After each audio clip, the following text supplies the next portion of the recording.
Buenas noches, señoras y señores. Un gusto enorme de estar con ustedes en una nueva programación.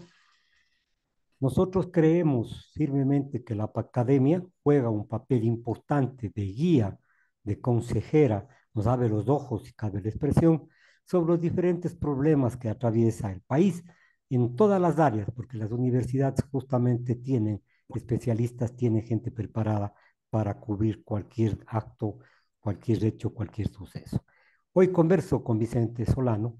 Él es profesor de Derecho Constitucional de algunos años de la Universidad Politécnica de la SUAY, de Cuenca, perdón, y pues queremos saber el concepto del, ¿estamos viviendo un Estado de Derecho o estamos viviendo una semidictadura o estamos viviendo una parodia de lo que es la democracia?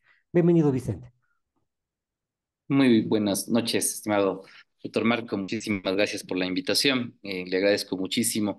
Bien, en realidad la pregunta es bastante compleja porque la situación en la que vivimos realmente en el Ecuador, y no creo que es algo únicamente actual, sino que ha sido parte de la vivencia de los más de 170 años de vida republicana, ha sido momentos entre espacios en que ha existido democracia y también dictadura en las cuales, como decíamos, ha habido por momentos un Estado sí de derecho, pero con ciertas particularidades. Yo creo que muy pocas veces, podríamos decir, en la historia constitucional y en la historia del Ecuador, hemos tenido realmente un momento en el cual, digamos, vivimos exactamente en un Estado de derecho y evidentemente, pues tengamos una democracia fuerte, con instituciones sólidas y con la posibilidad efectivamente de aislarnos de ciertos caudillismos y de liderazgos efectivamente que vayan por encima de las instituciones jurídicas y políticas.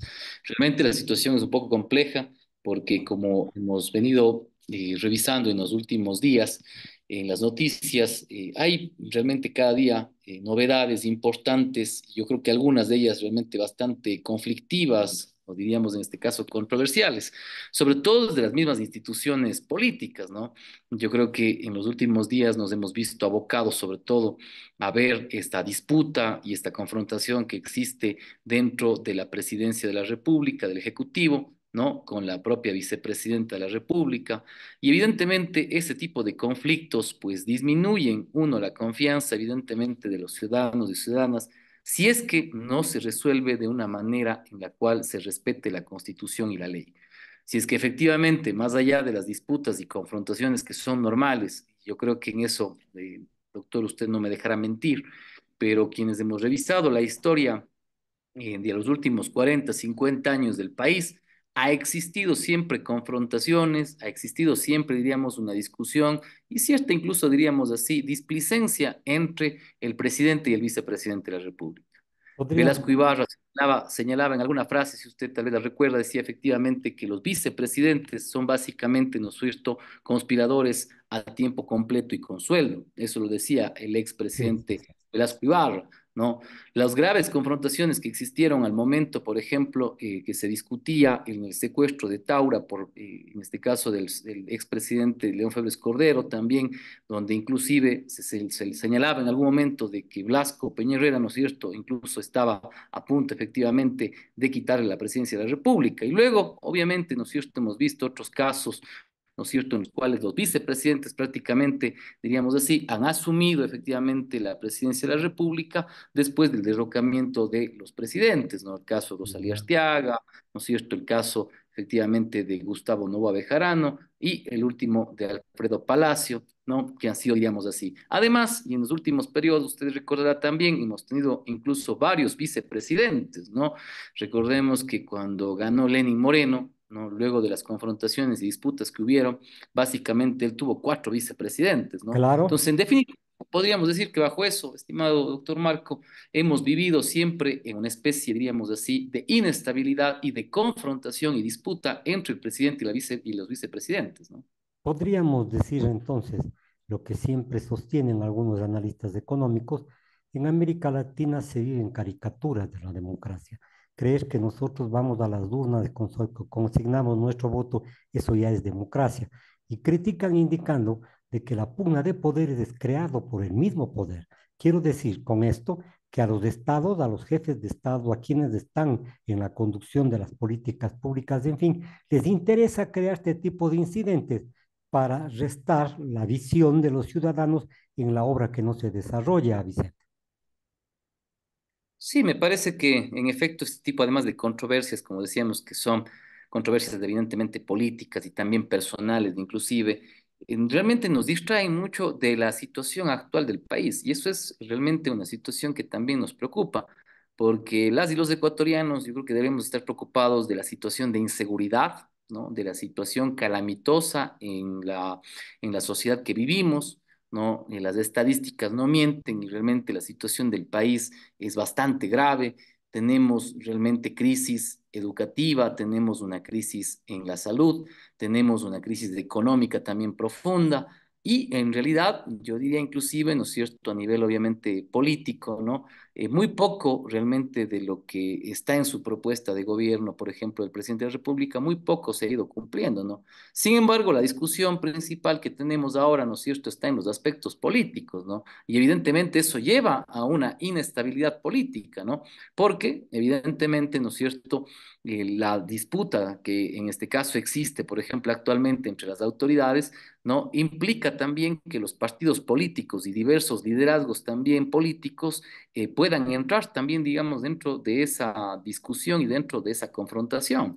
Entonces, evidentemente habrá bandos, ¿no? Y hay bandos claramente, yo creo que ya establecidos, pero sobre todo yo creo que aquí es necesario de que se pueda primar, obviamente, ¿no es cierto?, la legalidad y la constitucionalidad de todos esos actos, ¿no? Yo creo que más allá de la situación efectivamente que puede existir de incomodidad entre la presidenta y el vice, y el, perdón, entre el presidente y la vicepresidenta de la República, debe primar la ley, ¿no? Eso es evidentemente lo que pasaría en un Estado democrático cualquiera en Europa o en Estados Unidos, ¿no? Sin embargo, aquí buscamos quizás, ¿no es cierto?, esos tecnicismos, buscamos los artilugios, buscamos realmente por ahí, ¿no es cierto?, las interpretaciones extensivas de la Constitución, de la ley, inclusive de ciertos catedráticos, ¿no es cierto?, para decir efectivamente lo que la Constitución no dice, ¿no? Y eso realmente es Correcto. preocupante. Bien, sí, yo decía que la academia justamente nos guía dentro de estos conceptos, pero usted acaba de tocar un tema que justamente estaba programado dentro de la entrevista. La vicepresidenta de la República se distanció por graves circunstancias como el presidente de la República. Se ha hecho todo lo humanamente posible para mantener al margen del poder y de las decisiones, que por cierto constitucionalmente no las tiene, pero en las horas que estamos viviendo, se le está tratando de vincular a un caso denominado Nene. Ella es la madre del señor que está enjuiciado por corrupción, en fin. Pero lo cierto es que el gobierno está planteando y la fiscalía ha abierto una investigación y la ha vinculado a la señora Verónica Abad, brincándose algunos principios elementales para la vinculación de la vicepresidenta. Se necesitan fallos, se necesitan opiniones, se necesitan consentimientos especiales, por ejemplo, de la Asamblea. Efectivamente, doctor, en este caso, la Constitución establece, ¿no es cierto?, ciertos procedimientos para justamente poder, ¿no es cierto?, en este caso, proceder a la censura, a la destitución, efectivamente, de la Presidenta de la República. Recordemos que, obviamente, la norma constitucional en el 120, numeral 10 de la Constitución, ¿no es cierto?, establece que solamente la Asamblea Nacional puede autorizar, efectivamente, ¿no es cierto?, el proceso de enjuiciamiento a la presidenta o vicepresidenta de la República. Y para ello, dice claramente la norma, ¿no es cierto?, que se deberá garantizar una mayoría calificada, en este caso de las dos terceras partes. Esto incluye en este momento, ¿no es cierto?, a 92 asambleístas. Con ello, efectivamente, se podría proceder al enjuiciamiento penal de la vicepresidenta de la República. Obviamente, previo la solicitud que en este caso debería enviarla a la fiscal general del Estado, porque como todos conocemos, ¿no es cierto?, el día de ayer el agente fiscal, ¿no es cierto?, justamente se inhibió de conocer en este caso el proceso porque dijo efectivamente hay una vinculación o una implicación o hay elementos de convicción que le permite en este caso a la fiscalía, ¿no es cierto?, permitirse proceder obviamente a probablemente enjuiciar, ¿no es cierto?, a la vicepresidenta de la República, ¿no? Y por lo tanto, ¿no es cierto?, esto va en este caso a pasar, ¿no es cierto?, al fuero de la Corte Nacional de Justicia. Por lo tanto, ¿no es cierto?, los jueces que deberán conocer justamente este proceso son los jueces de la Corte Nacional de Justicia, ¿no? Y obviamente, ¿no es cierto?, el proceso obviamente tendrá sobre todo su iniciativa, diríamos así, procedimental, ¿no es cierto?, en este caso por parte de la Fiscal General del Estado, ¿no?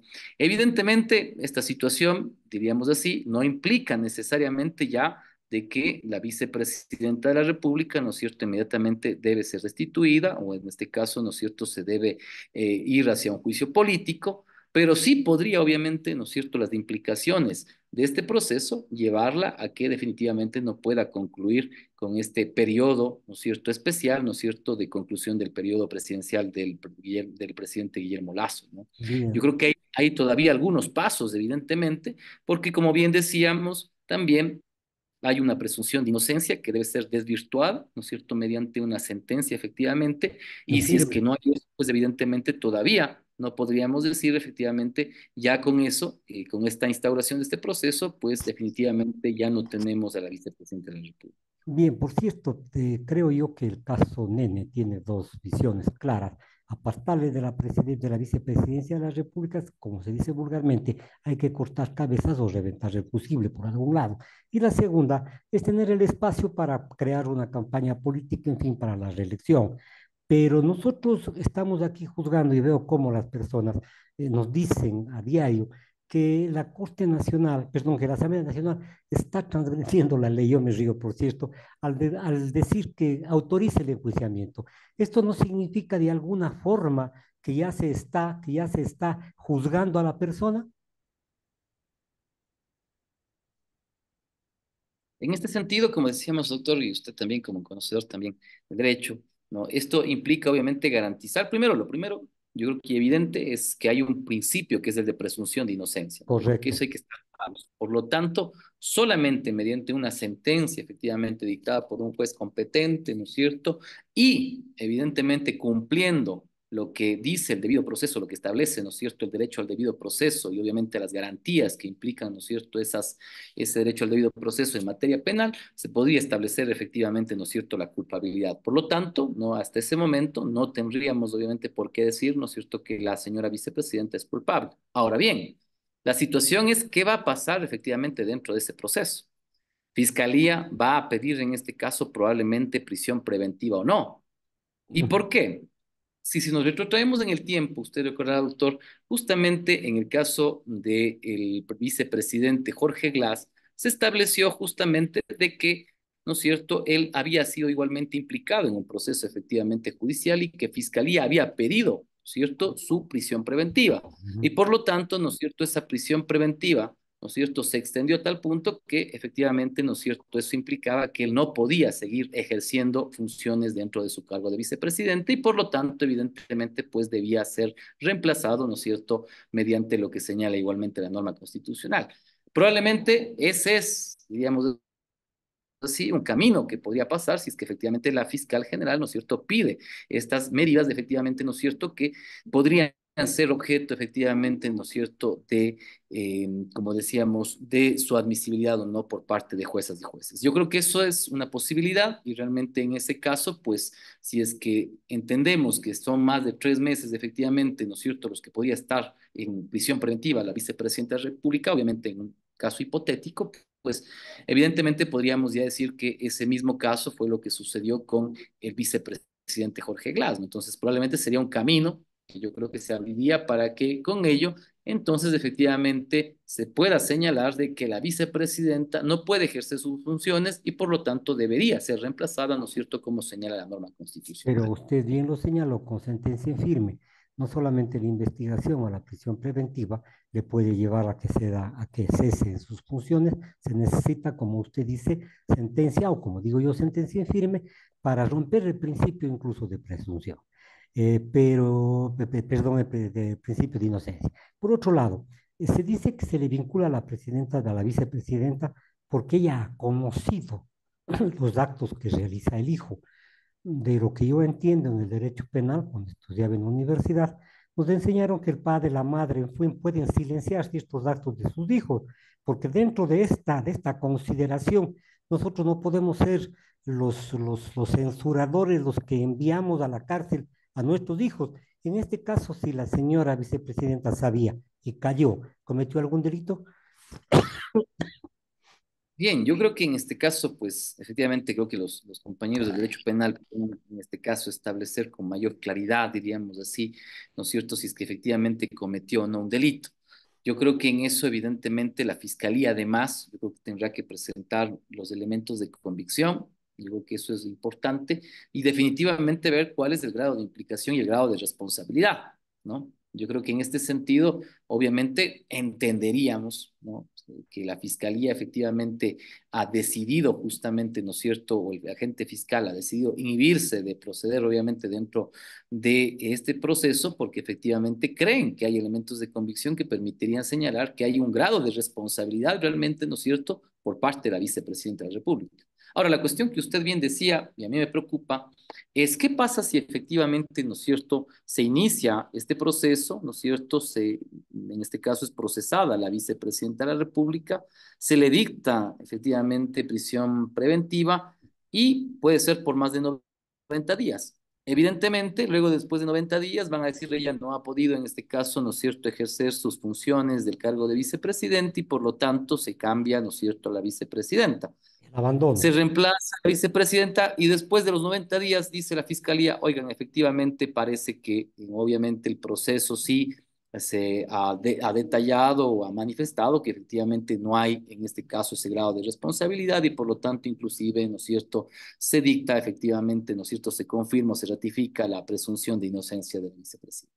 Bien, Efectivamente, lamentablemente ya habría procedido, en este caso, la Asamblea Nacional, ¿no es cierto?, a nombrar en este caso al nuevo vicepresidente, en este caso vicepresidenta, pero, ¿no es cierto?, efectivamente ya, obviamente, ese nombramiento no carecería, obviamente, de ningún tipo de legalidad o constitucionalidad y la vicepresidenta ya no podría nuevamente, pues, volver a su cargo, que sería algo grave, efectivamente, porque se hubieran vulnerado, efectivamente, sus derechos de participación política. la implementación de los estados de emergencia, el estado de guerra, en fin, son excepcionales, como dice la ley, pero nosotros estamos viviendo en ciertas provincias del país un estado de emergencia, un estado de guerra.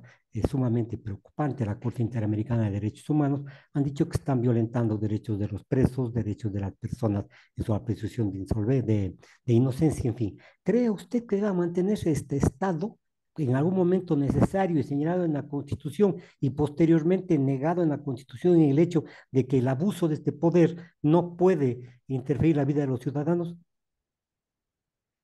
Sí, doctora, a nosotros nos preocupa realmente, como constitucionalistas, sobre todo, la situación en la cual vivimos, yo creo que desde el año 2020-2021, ¿no? Creo que luego de la pandemia, efectivamente, había una justificación, ¿no es cierto?, plausible, que era justamente la crisis sanitaria y obviamente la pandemia del COVID-19 como un elemento para establecer justamente este tipo de estados. Pero luego de eso, cuando asumió la presidencia justamente Guillermo Lasso, ¿no es cierto?, él envió y obviamente expidió más de 20 decretos ejecutivos que establecían decretos justamente de estados de excepción. Entonces, si uno hace cuenta entre los periodos, efectivamente, los plazos que se estableció para esos estados de excepción, prácticamente, ¿no es cierto?, el 70-80% de ese ejercicio por parte del presidente Guillermo Lasso, que fue obviamente su presidencia, ese 70-80% del tiempo vivimos en estado de excepción. Y evidentemente uno dice, eso entonces implica que la regla es básicamente vivir un estado de excepción, con limitaciones a los del ejercicio de los derechos fundamentales, con limitaciones específicamente al ejercicio de los derechos que tenemos, no solamente, evidentemente, ¿no es cierto?, el presidente de la República o en este caso las instituciones, sino todos los ciudadanos y ciudadanas. Entonces, lo que está pasando nuevamente en este gobierno nos preocupa porque, claro, es decreto de estado de excepción tras decreto de estado de excepción. Y yo lo que me preguntaría es, ¿se está resolviendo el problema de la inseguridad que supuestamente es el motivo o leitmotiv de la situación de este estado de excepción? Yo creo que la respuesta claramente sería no. Yo creo que lamentablemente, ¿no? Inclusive yo creo que hay ciertos momentos en que ya ni siquiera sabemos cuándo estamos en estado de excepción o cuándo no. Y efectivamente porque en realidad yo creo que estamos llevando a que este mecanismo inclusive, ¿no es cierto?, sea tan, digamos así, eh, tan efímero, pero a la vez tan común ya para los ecuatorianos y ecuatorianas que uno realmente dice, bueno, hay un estado de excepción, pero igual efectivamente, ¿no es cierto?, la inseguridad es supremamente calamitosa, la situación efectivamente en las calles no tienen control, y aunque ahora pareciera, ¿no es cierto?, que hubiera una disminución efectivamente de los crímenes, de la violencia y la inseguridad, me parece que es una cuestión también meramente de percepción. Yo creo que ahí inclusive los medios de comunicación o ciertos medios de comunicación, sobre todo los grandes medios de comunicación, a veces en estos días o en estos meses han decidido más bien un poco callar, diríamos así, las malas noticias, pero en realidad uno nota que sigue existiendo alto grado de inseguridad. Incluso aquí en Cuenca, estimado doctor, realmente la situación es bastante compleja porque a diario se escuchan efectivamente en las redes sociales, sobre todo, denuncias de asaltos, ¿no? De homicidios, incluso de sicariato, inclusive, que son realmente casos que no pasaban en la ciudad de Cuenca. Entonces, Claro, yo creo que, obviamente, eso yo creo que detalla de que el estado de excepción no ha cumplido, evidentemente, con sus finalidades, ¿no? Y claro, porque evidentemente el problema de la inseguridad no es un tema de que se puede resolver en 1 a 3 meses, que puede ser lo que dura en estado de excepción, incluso una renovación hasta 60, 90 días. No, la cuestión es mucho más compleja. Entonces yo creo que ese tipo de medidas claramente no han servido y no están sirviendo para resolver, como decíamos, el problema de la inseguridad. Y lamentablemente eso nos hace incluso para a nosotros como constitucionalistas no reflexionar sobre realmente la efectividad que tiene ese tipo de mecanismos. por otro lado, doctor, se dice que la utilización de estos mecanismos de emergencia son un poco para silenciar ciertas circunstancias. A lo mejor después de unos días se destapa alguna protesta social, pero ya está preveyéndose este tipo de circunstancias para mermar la participación del pueblo. Pero aquí viene una pregunta bastante importante, doctor. El supuesto peligro que corremos los ciudadanos se justifica en la lucha con los estados de emergencia o nosotros lo estamos viendo como un motivo de protección. Incluso un periodista a nivel nacional que fue muy cuestionado, por cierto, y que no soy partidario de él, sostiene que este estado, que esta violencia es creada por los grupos de poder, más no, con estas palabras dijo, con las ratas que corren en las calles. Bien, yo creo que más allá de efectivamente de las teorías de conspiración que pueden existir, y efectivamente yo creo que pueden haber ciertos sectores que indiquen de que este nivel de delincuencia tiene incluso a políticos o a sectores políticos detrás de ello. Bueno, si es que es así, efectivamente, pues lo principal es obviamente combatir, yo creo que el grado de inseguridad desde una respuesta mucho más efectiva, ¿no? Y sobre todo creo que en eso la respuesta es de dónde viene el dinero, ¿no? Yo creo que Claro, si es los grupos, en este caso delincuenciales, los grupos de delincuencia organizada en el país no tuvieran recursos económicos, no podrían movilizarse, no tuvieran para comprar armas, policías, incluso para pagar abogados, ¿no? Creo que en ese caso, efectivamente, ¿no? Es necesario indicar de que los grupos de delincuencia organizada no tienen problemas en movilizarse porque efectivamente tienen grandes recursos económicos. Y la cuestión es entonces dónde están, obviamente, las finanzas de esos grupos de delincuencia organizada. Entonces, el tener presos y tener a miles de presos, porque probablemente se han incrementado el número de personas privadas de la libertad en estos meses, efectivamente por el estado de excepción y evidentemente por, ¿no es cierto?, diríamos así, la accionar policial y militar.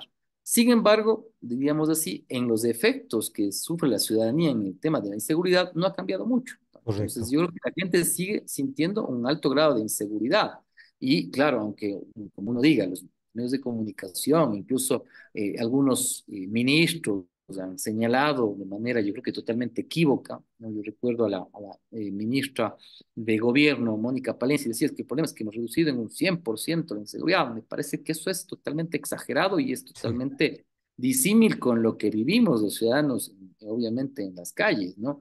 Y yo creo que en ese sentido, pues, lamentablemente, el discurso que tiene el gobierno nos exige seguir sacrificando libertades en nombre justamente de la seguridad, pero esa seguridad no se da, ¿no? Entonces nosotros seguimos restringiendo los derechos, nos siguen restringiendo los derechos a costa de la seguridad, pero tampoco vemos la seguridad, ¿no? Y claro, inclusive hay medidas de corte económico, ¿no? Se dijo que para efectivamente tener, ¿no?, ciertos recursos para este conflicto armado, ¿no es cierto?, interno, era necesario subir el IVA, era necesario, ¿no es cierto? Incluso ahora se habla de subir los combustibles y claro, todo eso, dice, decía necesario como justificación para garantizar la seguridad.